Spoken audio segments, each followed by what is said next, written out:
Hello everybody, and welcome back to another episode of the Millennial Farmer.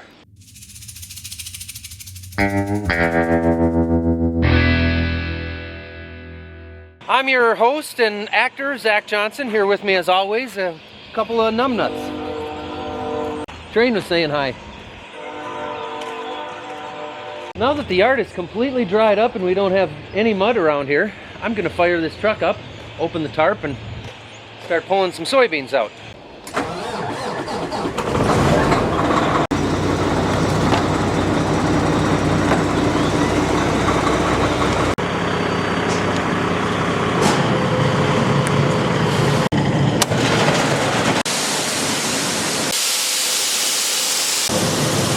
Those are nice looking beans. Never thought I'd use a window in the side of a hopper bottom trailer. There's one half of the truck loaded. Things look pretty clean right here. Nice and cool. I'm gonna load the back half of it out of the other bin. And look who's here. Oh, we're playing cat and mouse here. Oh, I guess he's just gone forever.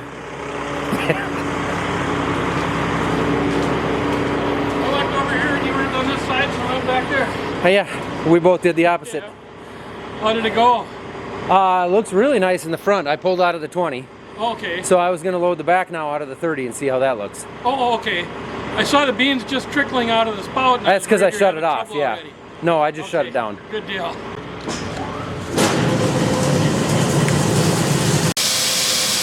First full load we've had loaded up in a while. A couple of months here now. Dad's going to take that one into town.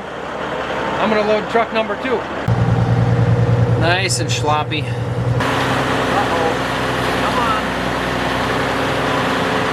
on. Empty trucks really don't get along well with the mud. There, now I'm on the concrete, I'm good to go. We would not have even gotten through there yesterday. It's definitely gonna tear the yard up some, but I tell you what, we need to move some of these beans. We've got them contracted for this month.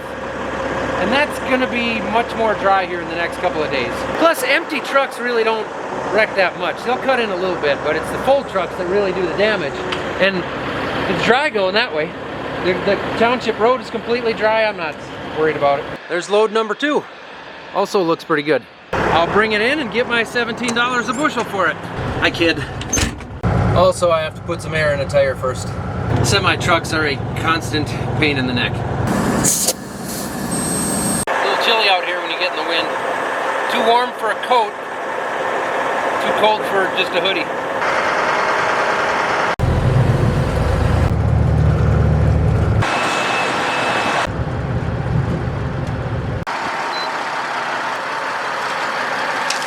Well, that was easy. Morning, Didge. Morning, Anna. Dropped your pig. Another day. Dad's already out here and he's got a truck loaded.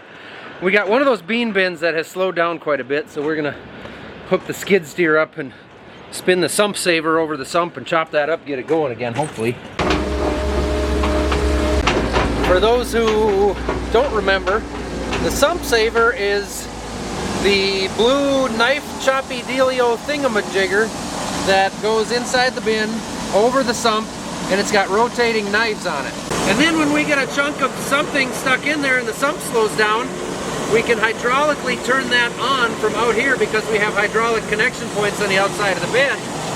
And we can spin those knives and hopefully open that up. The first one we installed a couple years ago worked so well that we bought enough to do every single bin. But the only bins that got down to the floor last year were these bean bins. So we'll hook hoses up to here, run them back to the skid loader, and turn that deal on so it comes out of there faster.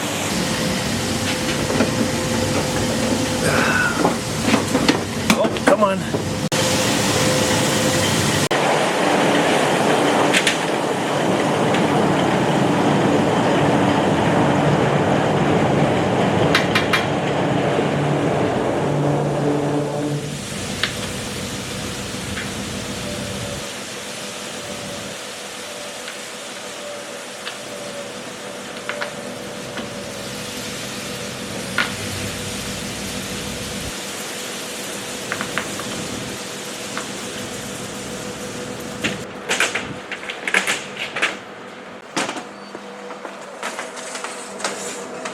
Good, I was concerned maybe the hoses wouldn't be long enough, but plenty of extra length. I couldn't remember when we built the hoses if we had them built thinking maybe we'd install those savers on the other bins or not. There we go.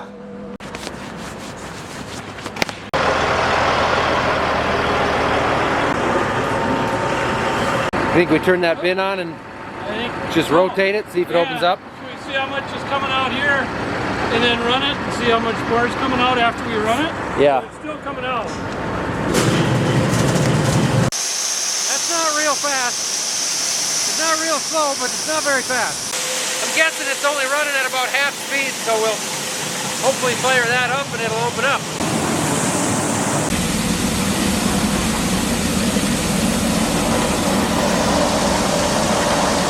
To be honest with you, it didn't really do anything. I don't know if something else is going on in there or what. Sometimes the gates will start sliding on the adjuster rod and the gate will only be half open. I don't know, last time we had to use that deal, it opened it wide open instantly. Didn't work this time the same. So I actually just started pulling a little bit from the outside at the same time. So there's the center sump and then there's outer sumps. I started pulling out of those as well, which you're not really supposed to do because you don't want to get the grain too crooked in the bin. But I like to live dangerously. Hi, Dad. Hey, come here. I want to pet you.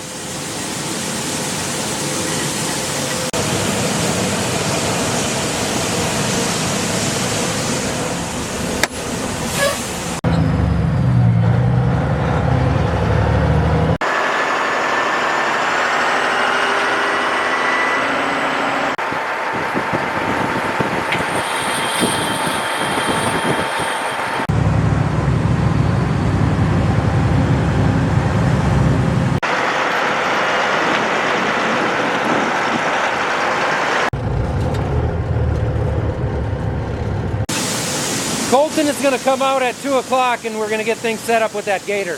Oh, okay. That sounds good. Yeah. I got to quit too. I'm meeting a guy at 4 o'clock at our house. So okay. depending on how low those go. Okay.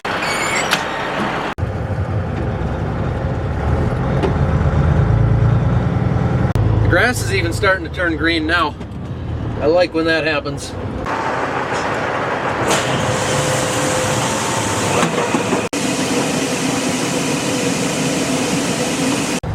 One more load in before Colton gets here. Then we're going to show you guys a new addition to the farm for spring. Some of you have seen it in the background of the previous videos. And I guess Colton's not coming here. He's coming to our place, to the farm, over west there, you know. So if I'm not pointing west for you right now, you probably need to rotate your TV. No, do we need the planter here? I was going to try to figure out for offsets. We'll tell Daryl to hurry up. Is that what you're waiting on? Yeah. Got a little bit sloppy out there recently.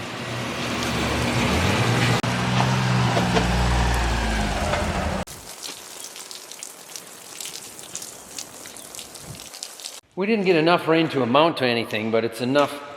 It's enough to make the fields all greasy when they were questionable anyway. I don't know how it would have gone, but this is the John Deere Gator 845R that we've got for this spring. Now, full disclosure on this, I do not own this machine. John Deere owns this machine. What we are going to be doing with it is doing our boundary mapping in our fields.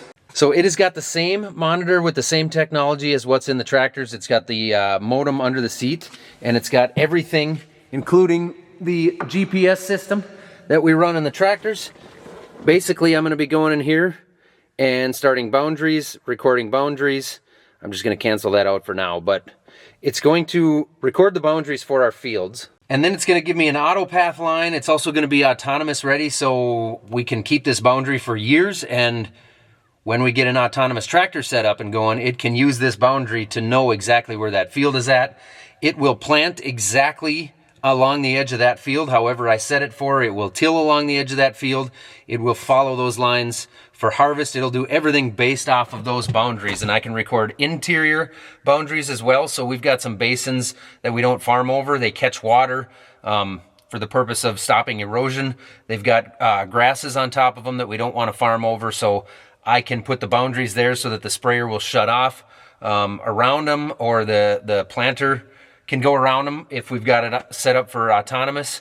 So those kinds of things. I don't need to get into it too deep because I've never actually done it yet, but I'll be taking this thing out and doing that here when it dries up, which is hopefully going to be tomorrow now, because it's late enough. It's not going to dry anymore today. It's pretty cold out. Actually, it's pretty miserable out. But this thing's got heating, air conditioning, all the bells and whistles. So it would be actually a nice day to sit in there if the fields were a little bit drier, but they were going to be questionable anyway. It's 4 o'clock now. And the sun kind of came out, but it's still dark to the west. It's just one of those days. The weather's inconsistent. Maybe I'll go see what the kids are doing. You know what I did after I went to go see what the kids were doing? I ended up just eating a really late lunch at 4 o'clock, and then Derek and Onyx and I did a bunch of race car work, and now it's almost 10 o'clock at night, so I'll just see you next time. Thanks for watching.